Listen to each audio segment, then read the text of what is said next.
Voici ce qu'on va jamais vous dire par rapport à la paralysie du sommeil.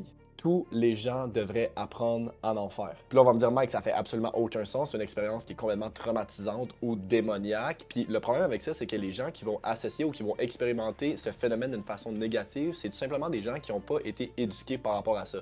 Donc, on devrait enseigner non seulement à nos enfants, mais également aux gens qui vivent ces expériences, comment le maîtriser, puis comment même en faire. Parce que plusieurs études sont sorties sur le fait qu'au moins 25 à 30 de la population vont vivre ou expérimenter une paralysie du sommeil une fois dans leur vie.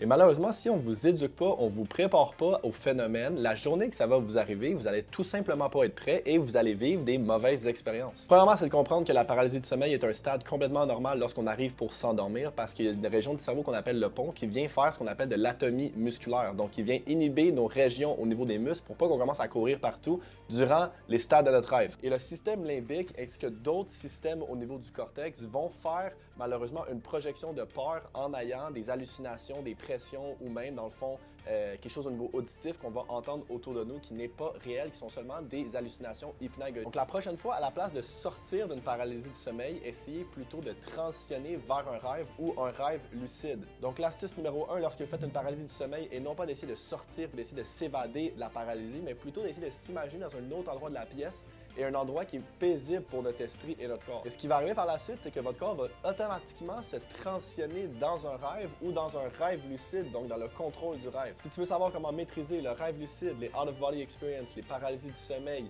le somnambulisme, comprendre les régions du cerveau qui sont impliquées dans tous ces phénomènes, tu as juste à commenter paralysie pour avoir accès.